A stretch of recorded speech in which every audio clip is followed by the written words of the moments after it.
नमस्कार मंडळी. मुकुंदबन मराठी भक्तिमय या यूट्यूब चॅनलमध्ये आपले स्वागत आहे. तर मंडळी, काल मी एक हॉरर कथा आपल्यापुढे प्रसारित केली होती. त्या कथेला आपल्याकडून चांगला प्रतिसाद मिळाला, त्याबद्दल धन्यवाद. आणि अशा कथा आपल्याला ऐकायला पाहायला आवडत असतील तर नक्की कमेंट करा. तर मग चला, कालच्या कथेचा दुसरा भाग आपण या ठिकाणी प्रसारित करूयात. तर काल आपण ऐकलेल्या कथेमध्ये 2 अतृप्त आत्म्यांची कथा सुरू केली होती.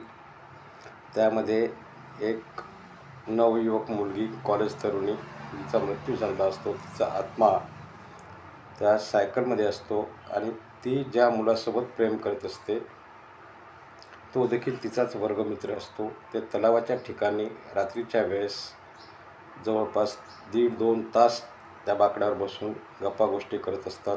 हा कथाभाग आपण कालच्या कथेमध्ये ऐकला. आणि ही कथा आपल्यापुढे सांगण्यासाठी या ठिकाणी जो भंगारवाला आहे राजू, यांनी ही आपल्याला कथा सांगितलेली आहे. त्याच्याच शब्दामध्ये आपण ही कथा पुढे चालूयात.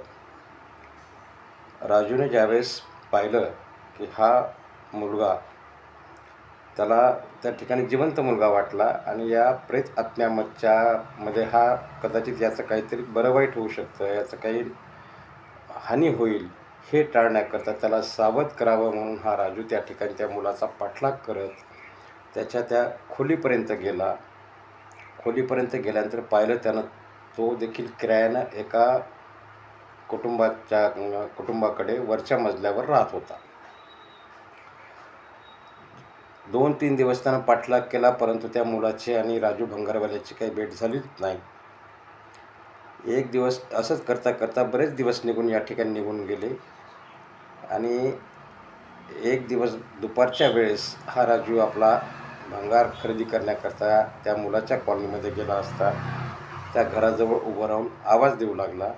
त्यावेळेस त्या घरातील असणारी जी स्त्री होती, बाई, ती बाहेर आली आणि राजूला सांगू लागली की माझ्याकडे सध्या काही भंगार नाही आहे, असल्यास मी तुम्हाला आवाज देऊन नक्की देईल. त्यावेळेस हा राजू तिला बोलू लागला, तसं नाही मावशी, मला भंगार नाही तुमच्याकडून घ्यायचं, परंतु काही मला माहिती हवी आहे, तुम्हाला काही बोलायचं आहे मला. असं ज्यावेळेस हा राजू तिला बोलला त्या मावशीला, त्यावेळेस त्या मावशीने राजूला घरामध्ये घेतलं. भर दुपारची वेळ होती, ऊन रखरखतं होतं, म्हणून त्याला थंडगार पाणी प्यायला दिलं. पाणी प्यायला दिल्यानंतर राजू त्या ठिकाणी बोलायला लागला. त्या मावशीला विचारायला लागला, मावशी, या ठिकाणी तुम्ही कोण कोण राहता? त्यावेळेस त्या मावशीने सांगितलं, बाळा, मी आणि माझे मिस्टर आम्ही दोघेच या ठिकाणी राहतो. माझे 2 मुलं या ठिकाणी बाहेरगावी सर्व्हिस करतात, सरकारी नोकरीमध्ये आहेत. आणि मग त्यानं विचारलं, वरच्या रूममध्ये कोण राहतं? त्यावेळेस मात्र ती बाई थोडीशी चरकली मनातून आणि विचारू लागली, असं का बरं विचारताय तुम्ही, काय झालं नेमकं? तर हा राजू बोलायला लागला की त्या तरुणाला मी 3-4 दिवस पाठलाग केला. हा दररोज रात्रीच्या वेळेस त्या तलावाच्या ठिकाणी जाऊन बसतो आणि दिवसा येऊन पाहतो त्याच्या रूमला लॉक असतं. त्याची माझी काही भेट कधी झालीच नाही, म्हणून तुम्हाला विचारण्याकरता आलो. त्यावेळेस ती म्हातारी सांगू लागली, ती बाई सांगायला लागली, राजू दादा, या ठिकाणी हा मुलगा माझ्याकडे किरायानं राहत होता. हा कॉलेजला शिकायला होता. बरेच दिवस झालं हा एक दिवस कॉलेजला गेला, तो परत आलाच नाही.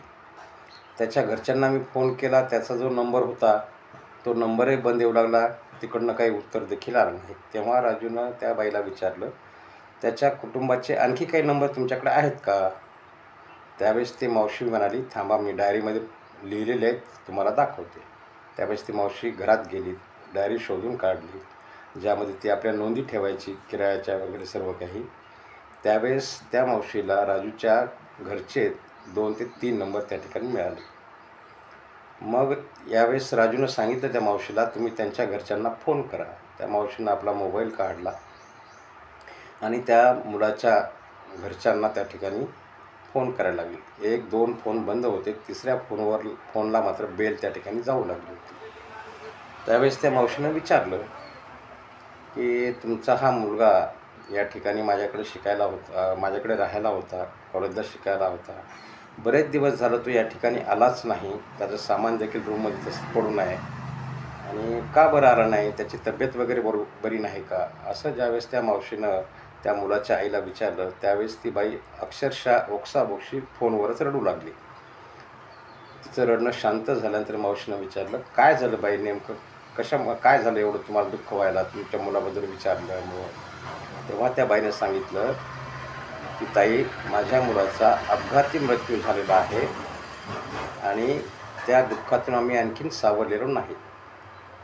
तेव्हा मग हा राजू त्या फोनवर बोलायला लागला त्या मुलाच्या आईशी, मावशी, तुमच्या मुलाला मी स्वतः पाहिलेलं आहे. तो या ठिकाणी प्रेत आत्मा होऊन भटकत असतो आणि अशी एक मुलगी आहे. या मुलीशी तो दररोज या तलावाच्या ठिकाणी येऊन दररोज गप्पा गोष्टी करतात. हे मी प्रत्यक्ष माझ्या डोळ्यांनी एक वेळ नाही, 2 वेळेस नाही, तर अनेक वेळेस वारंवार पाहिलेलं आहे. आणि तुम्हाला जर याची खात्री करायची असेल तर तुम्ही या ठिकाणी या, मी तुम्हाला दाखवतो. असं ज्यावेळेस हा राजू त्या आईला बोलला, त्या मुलाच्या आईला, ती मुलाची आई निशब्द झाली. त्या ठिकाणी काय करावं काय नाही हे तिला समजत नव्हतं. त्यावेळेस तिनं थोडा वेळ विचार केला. या राजूचा नाव गाव पत्ता सर्व विचारलं आणि ती आपल्या मिस्टरांसोबत या ठिकाणी आली. आल्यानंतर मुलीच्या आईला या ठिकाणी राजूने ही कल्पना दिली होती.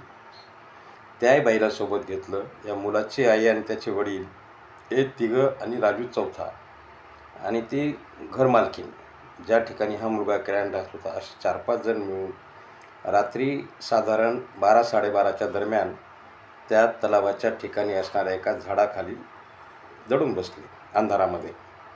बरोबर 12:30 ते 1च्या दरम्यान हे दोन्ही युगल या ठिकाणी, ज्या मुलीचं नाव मी काल सांगितलं होतं संध्या, आणि हा मुलगा त्याचं नाव आपण या ठिकाणी संदेश ठेवूयात, काल्पनिक नाव आहे दोन्हीही.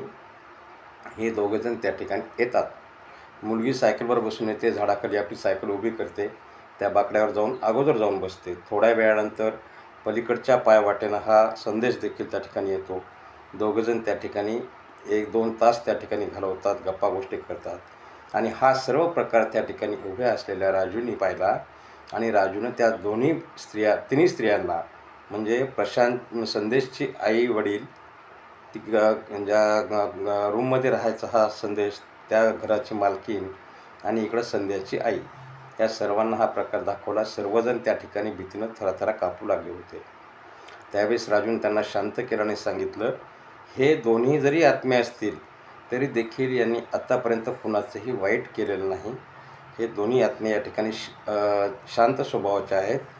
तर आपण यांना या ठिकाणी मोक्ष प्रदान करण्याकरता काहीतरी करायला पाहिजे. असं ज्यावेळेस राजूने त्या सर्वांना सांगितलं, तिथून ते उठले, आपापल्या घरी निघून आले. दुसऱ्या दिवशी सकाळी दोन्ही कुटुंब, मुलीच्या घरचे कुटुंब आणि मुलाच्या घरचे कुटुंब एकत्र आले.